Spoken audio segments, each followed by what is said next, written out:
The Russian steamroller was meant to run right over Ukraine, leaving Putin and his Kremlin cronies in a position to project power over an unready Europe. But that didn't happen. What was meant to be a flash invasion has just exposed Russia as the worst modern military of the past century. Putin's war in Ukraine is exploding as we speak, and we're all bearing witness to what a total military collapse looks like. And the evidence of that comes from a recent report by the Center for Strategic and International Studies, or CSIS, which has pointed out that Russia's gains in Ukraine are so pathetic that the modern military world hasn't seen anything like it since World War I. Every war since has seen faster advances than Russia is achieving in Ukraine, and even some of the bloodiest battles of World War I resulted in a faster rate of advance than what Russia is achieving. As Putin's soldiers fight against waves of drones, battering artillery, and a Ukrainian defense that seems to have the ability to adapt to anything that Russia throws at it, one headline figure stands out. Russia advances at a rate of between 15 and 70 meters, or about 49.2 and 229.6 feet per day. You might travel about that far to reach the sidewalk from your own house, which shows us that Russia's forces are crawling rather than steamrolling their way to, well, not victory. Inevitable and devastating defeat seems more accurate. Russia is paying a massive price for these paltry gains, as you'll discover if you keep watching the video. However, before we delve into that, it's worth examining the CSIS report and its implications for the rate of Russia's advance in the territory it's actually capturing. The last 2 years in particular have been bleak for Russia on the advancement front. After the fall of Avdiivka in the Donetsk Oblast, which occurred in February 2024, Russia believed it had all the momentum and would sweep through Donetsk at will. All that stood in its way was the city of Pokrovsk, which had become established as Ukraine's key logistical and transportation hub in Donetsk and across the entire eastern front. All Russia would have to do was attrit the target. Pokrovsk was battered almost from the moment that Avdiivka fell. Glide bombs flew into the city constantly, ravaging its buildings and destroying any hint of the impressive settlement it had once been. Russia deployed drones, both long-range and FPV, to draw its troops closer to Pokrovsk, and once those soldiers were within touching distance of the city, artillery shelling began alongside infantry assaults. It's the standard Russian tactic. Overwhelm an enemy with equipment and manpower, and Russia will win in the end. Only Russia hasn't won.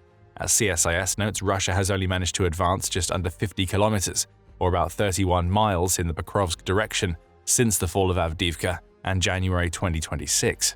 That adds up to the glacial pace of 70 meters per day that we mentioned earlier, and it means that it's taken Russia almost 2 years to gain partial control over Pokrovsk. And we say partial because Ukraine is still defending the northern part of the city, so it could be many weeks or even months before Pokrovsk finally breaks, assuming it breaks at all. This Russian failure to capture key cities and settlements isn't limited to Pokrovsk. Take the settlement of Chasiv Yar, for instance. Much smaller than Pokrovsk, Chasiv Yar is another of Ukraine's defensive nodes. Russia turned its sights onto the settlement in February 2024 after claiming Bakhmut the previous May, and it's even claimed to have captured the settlement as recently as July 2025. But Ukraine was still fighting when that claim was made, it's still fighting now, and Russia's rate of advance in the Chasiv Yar direction is even slower than in Pokrovsk. In its report on the CSIS article, United 24 Media says that Russian forces have advanced about 10 kilometers, or around 6.2 miles, in their 2 years of attempting to take Chasiv Yar. And that rate of advance gives us the lower end of the daily estimates that we highlighted as the headline figure earlier, just 15 meters per day. Everywhere you look across the portions of the combat lines where Russia is actively trying to advance as quickly as it can, you can see this kind of failure.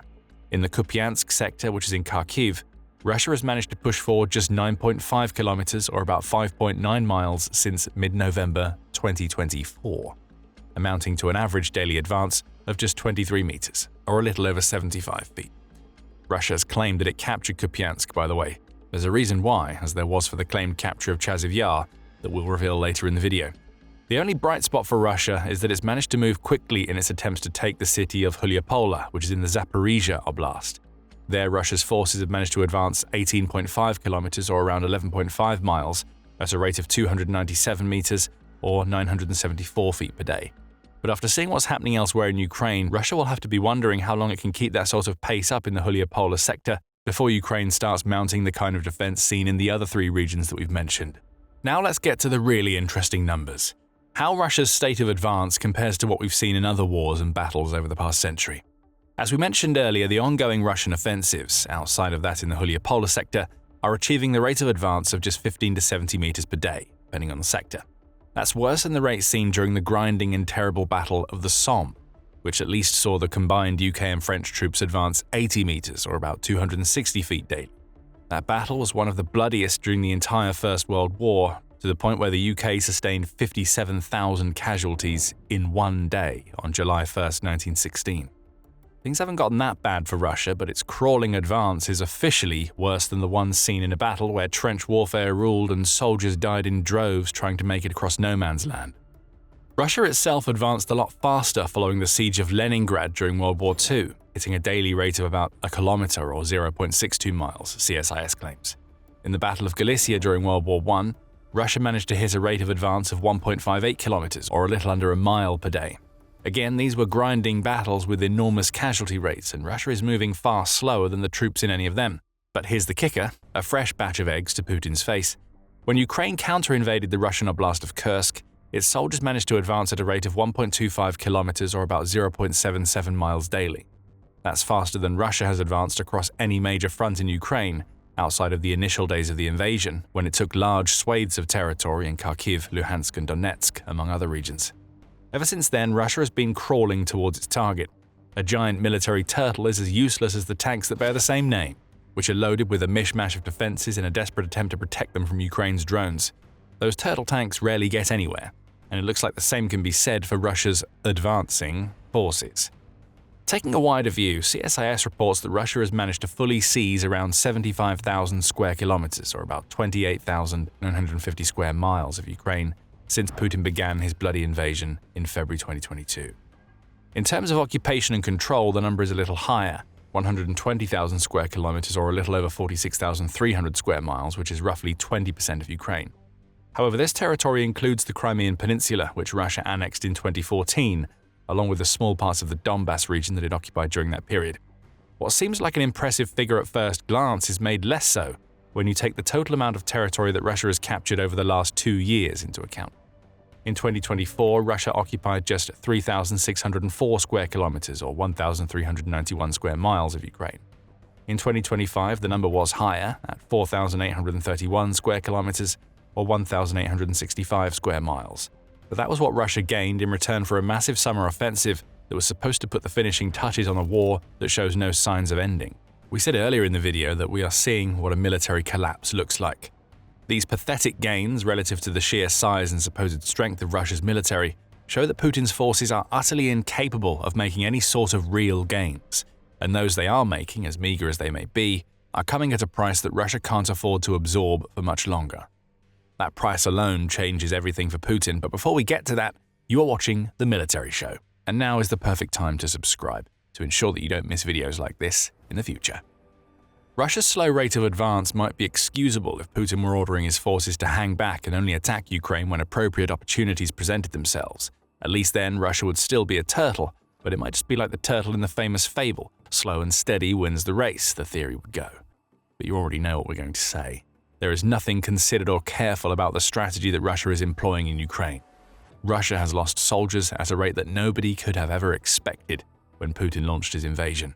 CSIS estimates that Russia has lost 1.2 million soldiers to death, injury, capture, or simply going missing since February 2022. This is roughly in line with the estimates provided by Ukraine's own Ministry of Finance, which puts the number at roughly 1.236 million Russian soldiers. 2025 was a particularly damaging year for Russia, as CSIS reports that it lost 415,000 soldiers, creating a monthly casualty rate of 35,000. The picture might even be grimmer than that for Russia, especially after what Ukraine's President Volodymyr Zelensky reported toward the end of the year. Zelensky said that Ukraine scored 35,000 eliminations, not casualties, of Russia's forces in December 2025. Add other casualties to that figure, and you get a monthly rate far larger than the CSIS estimate, and a rate that could easily see Russia's casualties top 500,000 in 2026, assuming Ukraine can keep up its defense. Well, let CSIS put this into context. No major power has suffered anywhere near these numbers of casualties or fatalities in any war since World War II, CSIS proclaims, adding, for example, US battlefield casualty and fatality numbers are significantly lower, with the United States suffering 54,487 battle deaths during the Korean War, 47,434 deaths during the Vietnam War, 149 deaths during the 1990-1991 Gulf War, 2,465 deaths in Afghanistan during Operation Enduring Freedom and Operation Freedom Sentinel, and 4,432 deaths in Iraq during Operation Iraqi Freedom. Disregarding the success or otherwise of these campaigns, Russia is getting to a point where it could feasibly lose every month the same number of soldiers that the US lost during the entire Korean War. Putin's Ukraine track record doesn't compare favorably to Russia's military exploits since World War II either. Right now, CSIS's estimated Russian battlefield fatalities at between 275,000 and 325,000 are 11 times greater than those seen during both of the Chechen wars that occurred during the 1990s and 2000, and 17 times greater than the former Soviet Union saw in Afghanistan during the 1980s. It's almost like Putin is trying to set some kind of record, and the award for slowest gains at the highest possible cost goes to Russia. Compounding all of this for Russia is that it's getting nowhere close to inflicting the types of casualties that Ukraine is inflicting on Putin's forces. That seems like an obvious statement to make, as a slow rate of advance naturally means that Russia can't be eliminating many Ukrainian soldiers. Still, the ratios make for interesting reading. According to CSIS, Ukraine has likely suffered between 500,000 and 600,000 casualties since February 2022, which is less than half of Russia's casualty count. These figures give us a ratio that is somewhere between 2 to 1 and 2.5 to 1 for Russian casualties compared to Ukrainian casualties. We've bombarded you with a ton of statistics so far in this video. Now let's get into what all of this means for Russia in the context of 2026 and the future of the Ukraine war. The first thing that we are seeing is the impact of Russia's attritional strategy in action. Russia has always played to its numerical advantage in every war that it's taken part in. Putin is just following the old Soviet playbook of throwing warm bodies at a problem until that problem goes away. The soldiers, missiles, drones, artillery, glide bombs, tanks, and everything else that Russia uses in Ukraine are all intended to gradually wear away at Ukraine's defenses. In other words, Russia's rate of advance was never going to be rapid. But what we should have been seeing were periods where Russia got held up against Ukraine's fortifications, with those delays being compensated by fast advances once the Russian forces broke through. Of course, we haven't seen that happen. Instead, and as the Kyiv Post notes, Ukraine's defense has been so strong that even the few tactical adaptations that Russia has made to its attritional strategy haven't resulted in the types of breakthroughs that Putin needs. Ukraine's front line certainly isn't collapsing. Rather, every cycle of sending Russian soldiers and equipment into the meat grinder just means that the Russian front line is destroying itself. We see this in the substantial losses of Russian military equipment that go along with the blood that Putin's war has spilled. Ukraine's Ministry of Finance says that Russia's strategy has costed over 11,600 tanks, more than 23,950 armored vehicles, around 36,730 artillery units, well over 118,000 drones, and many thousands more pieces of equipment. Basic logic tells us that these losses aren't sustainable, especially if Russia intends to make any actual breakthroughs. Assaults are getting weaker because Russia's armor is disappearing and its veterans are dying, only to be replaced by fresh recruits who die a lot faster. These aren't the only costs that Russia is enduring, but we'll come back to the second type of cost in a moment. Before that, let's return to something we mentioned earlier in the video. We told you that there was a reason why Russia was claiming to have captured settlements where battles are clearly still raging. And that reason is that Russia is trying to position itself as the country that has all of the momentum in the war. After all, a country that holds all of the cards is a country that gets a better deal out of the peace negotiations that have been ongoing between Ukraine and Russia for about a year. The New Voice of Ukraine pointed this out when reporting on Russia's false claim to have captured Kupiansk. It highlighted a report by the Institute for the Study of War, or ISW, which said that the Kremlin was trying to create an alternative reality in the war that it could use to pressure the US into favoring Russia in peace talks. Again, it's simple logic. If Russia can convince the right people that city after city is falling to its might, it can also convince those people to push Ukraine to cede occupied territories to end the war. All of the CSIS figures that we've shared in this video shatter the smokescreen that Russia has tried to create. But if you think that's going to stop Russia from spreading its falsehoods, you're sadly mistaken. Putin has never let something so minor as the truth get in the way of what he wants, which means that Russia is still making claims that it can't back up. On January 27th, Russia's Chief of the General Staff, Valery Gerasimov, made the claim that Russia had captured the settlement of Kupiansk in the Kharkiv region. It hasn't. Russia's forces are still at least 10 kilometers or around 6.2 miles away from that particular settlement, according to the New Voice of Ukraine. The same general also claimed on the same day that Russia's forces are advancing in virtually all directions.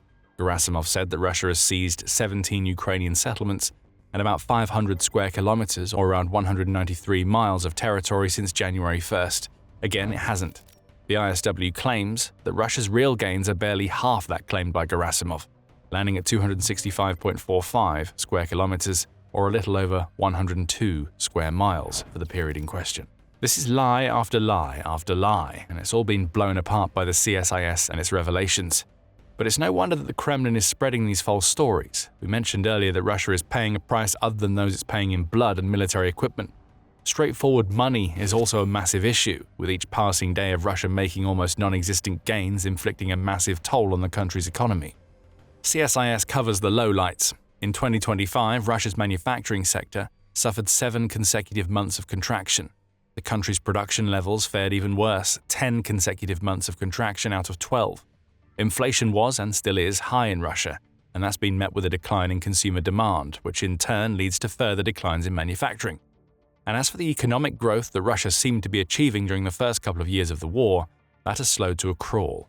In 2025, Russia's real gross domestic product, or GDP, was 0.6% off the back of a year that saw growth of 4.3%. And for 2026, the International Monetary Fund has projected 0.8% growth for Russia, which is a percentage that has been revised lower than the 1% that the organization previously forecast.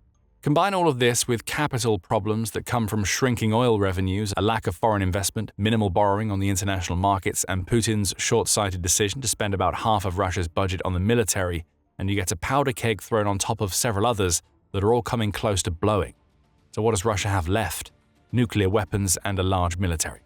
That's about it, as it's running out of money, is bereft of innovation, and its large military is increasingly devoid of people with real knowledge or combat skills, because those people have been killed.